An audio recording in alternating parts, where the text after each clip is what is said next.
Okay, so another one here. So here I'm just sharing how diverse another whole set of skills and knowledge that was required. Uh, again, we go into space planning, we go into outdoor advertising, vehicle advertising, large format, as well as other typical collaterals.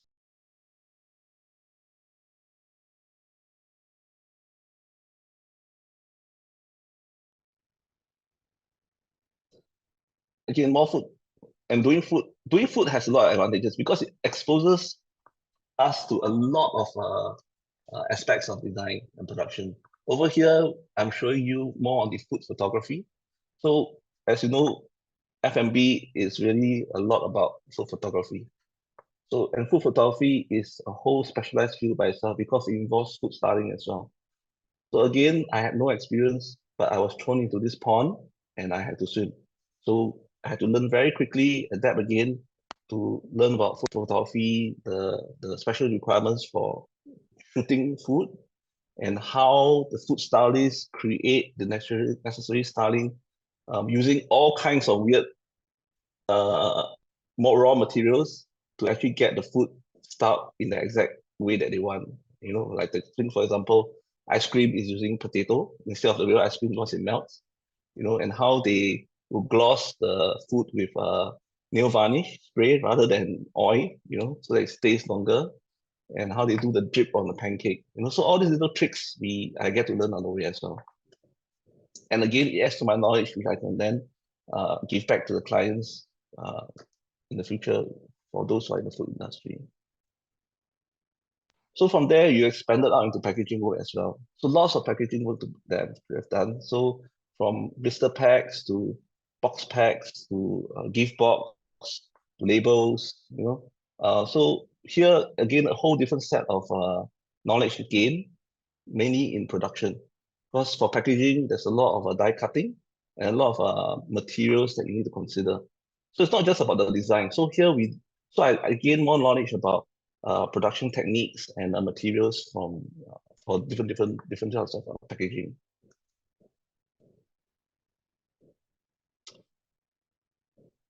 And then coming back to creative, we also created a lot of key art and infographics.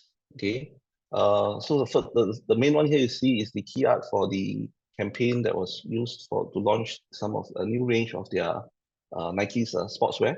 Okay, so there was a series of this being produced. We also created key art for events, major events to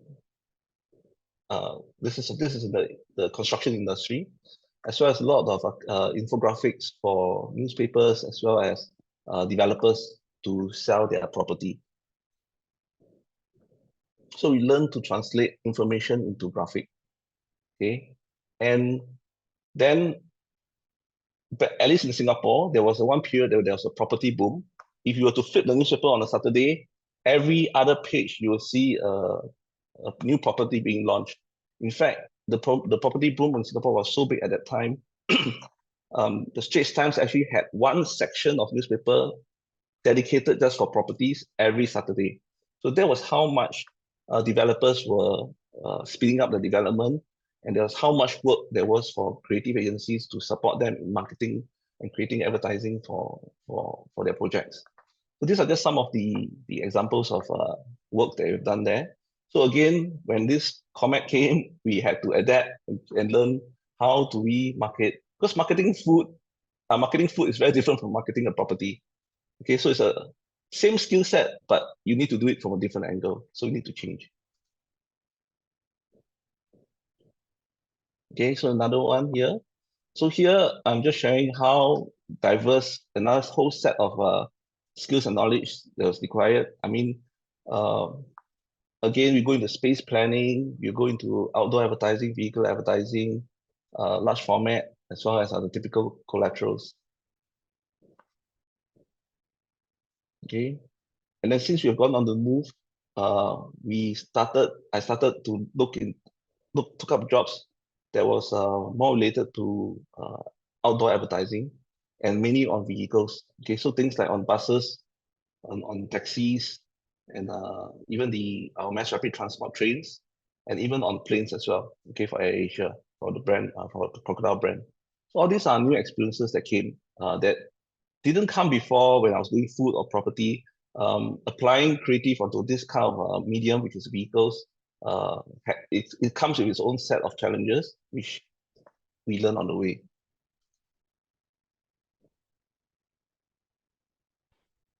And eventually, we started working on campaigns. Campaigns are then multi-layered, multi-media, and different channels.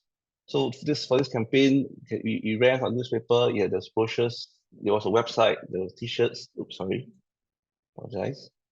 And there was even a mobile truck just for this campaign to move around, to do road shows at the various locations to create awareness.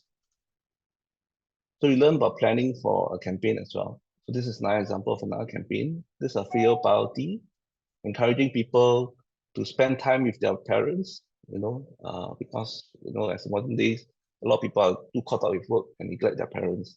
So this is a campaign launched by the Ministry of Family Affairs.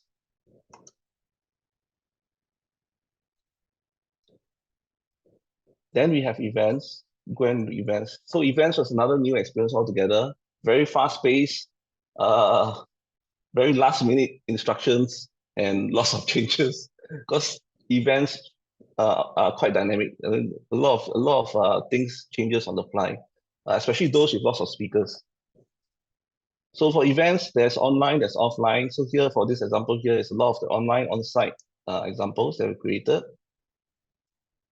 And during the COVID period, when everything was locked down, events went online, and then that was the next comment that hit. How do we translate the creative and messaging from a physical location to an online platform? Okay, so this was some of the creative that was done.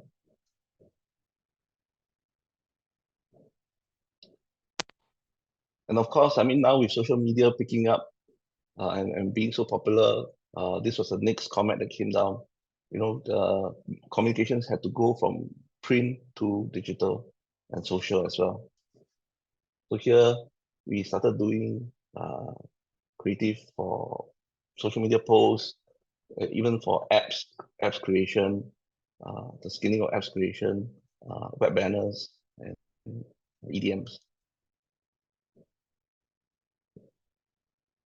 So at the end of the day, now we do work with a lot of brands, and for myself, I have with the more experiences that I was able to gather with each evolution on my own journey, I've reached the stage where I'm now close to a brand consultant, so that I'm able to advise clients on their strategy as well as on top of their creative. Okay, so now currently, this is my current positions that I perform. Okay, I don't hold just one title. It depends on the need of my client, and I also do a lot of sharing because of my knowledge. I also give a lot of sharing back, and hence I was invited for this talk as well. So I'm hoping to giving back a lot of things. Okay, so at the end of the day, from the start of my journey to here, uh, I'm now a creative director level. I'm a registered management consultant, but deep down inside, I'm still very much a designer. Sorry. Okay, but I'm no more just a graphic designer. I have enough experience to call myself any one of these terms. Okay, a graphic, digital, retail, packaging, environmental signage, or whatever designer. Okay, and it comes along the way. So as you can see from my own personal journey, I have encountered my own comments because there's need for evolution. And I have adapted and I've changed and I've moved along and I've slowly grew along the way. So what's in store for designers in general, and what to expect? You can expect change. Change will be a constant. And what we need to do, we need to seize it as an opportunity for growth.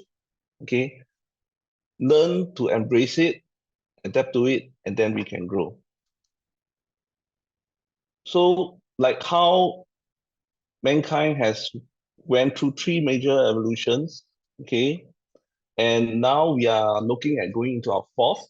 Okay, I mean there has been debate whether are we already in our fourth the fourth industrial revolution, or are we still in it?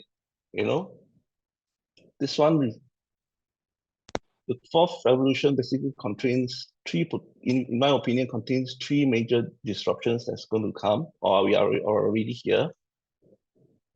We just look at broadly the three of them. Okay, the first one is the metaverse and blockchain. Okay, we have already heard of this. Blockchain has been around for quite some time, but only recently started to take off. Okay, why this is of significance? Because as with Facebook introducing the metaverse and Apple with rumors developing their Google glasses, once the infrastructure is there, this might actually take off. And combined with blockchain, this can be quite powerful to actually transform it literally will create a whole new world, in this case, a virtual world. So areas that will start developing will be the AR and the VR segment. We might start even seeing blockchain marketing if it doesn't happen yet, or even blockchain branding. I mean, recently I was researching into blockchain branding, and I could hardly find any information, but I have a feeling it will happen.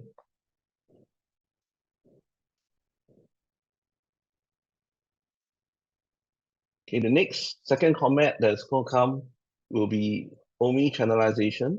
Okay, here there is already a lot of buzz about omni marketing. Okay, where marketers are trying to unify and make the transition from online to offline for their customers seamless and transparent, okay, and make it a single experience.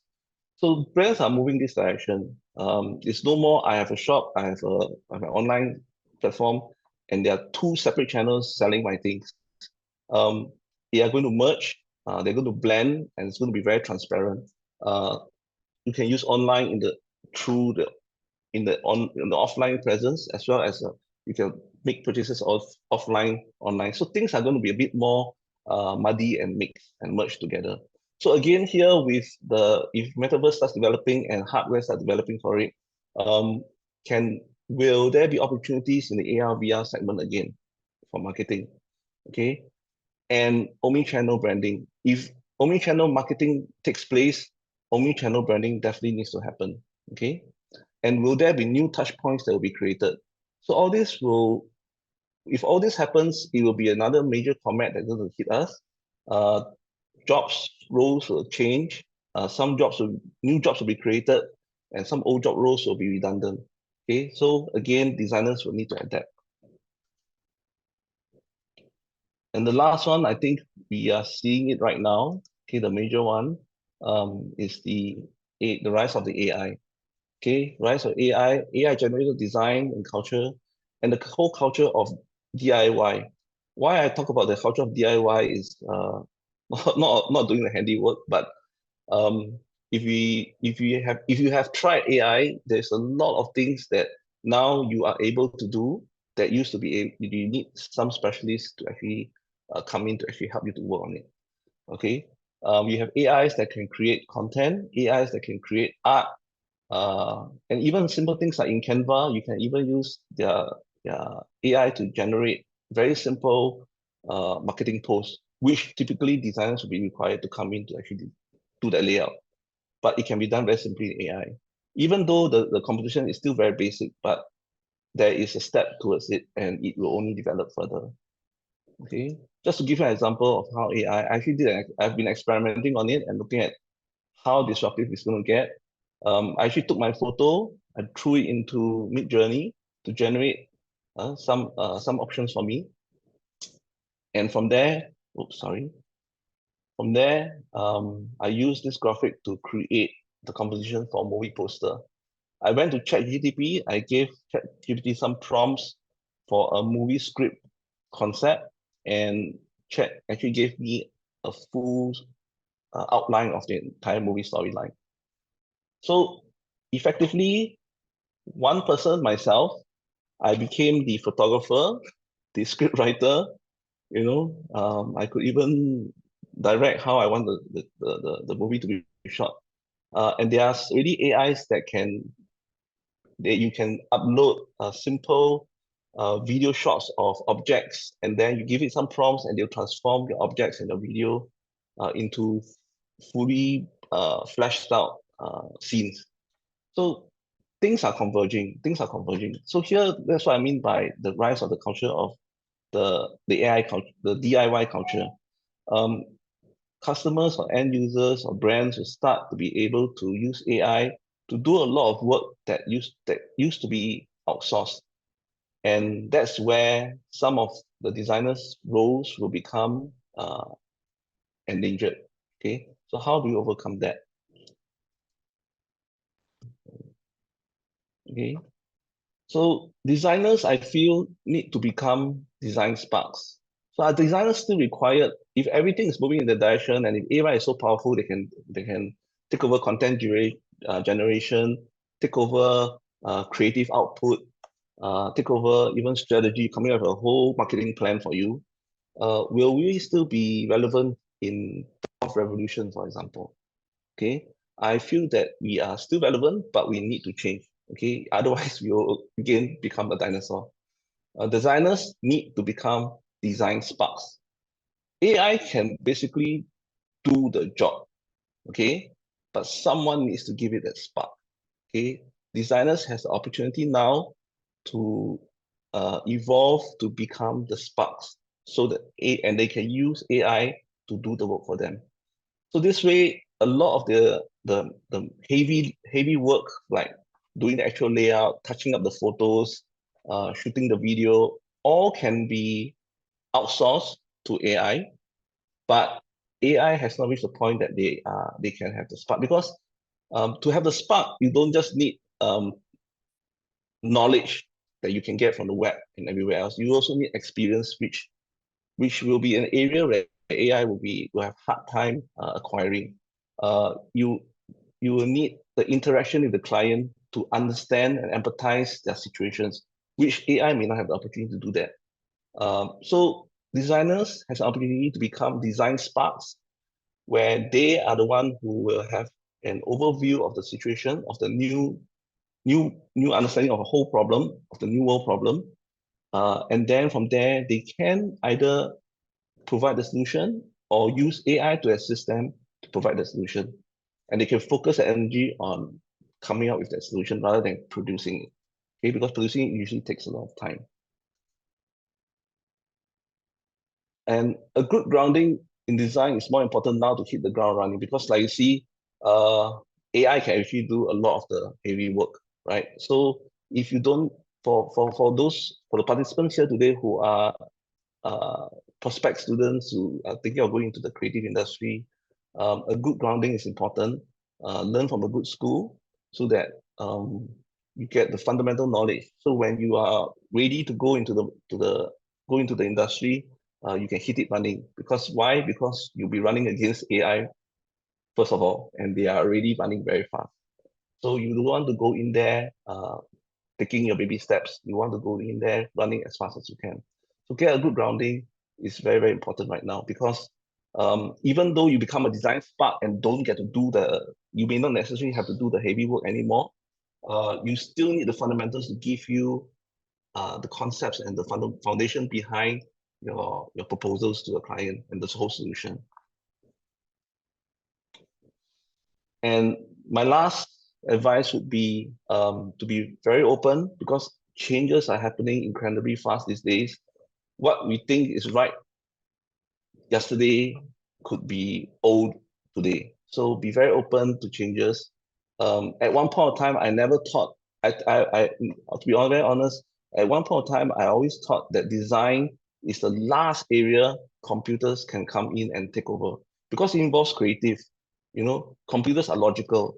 They can count, they can do accounting, they can count the sums, they can do modeling based on data, but they cannot draw and create a nice design. I always believe that until today, so things are very different now. I have to give up that thought, be open and embrace and accept it. Instead of fighting it, I have to accept it. And then I have to evolve myself to, in order to move along with the times. So be open, be brave to try new things, be experimental. This is the only way that you can see what are the opportunities out there. And then again, because we have the ability to connect, we have the ability to translate messages, and we can be that change. So we are still very much play a very important role to our clients, because they won't be able to take over our role because they will be busy doing their own primary role, and we can still come in to support them at a higher level. Okay, so thank you very much. This is the end of my talk. So I hope you guys gain some good knowledge from my sharing as well as my personal experience. And I wish everyone good evening. Thank you.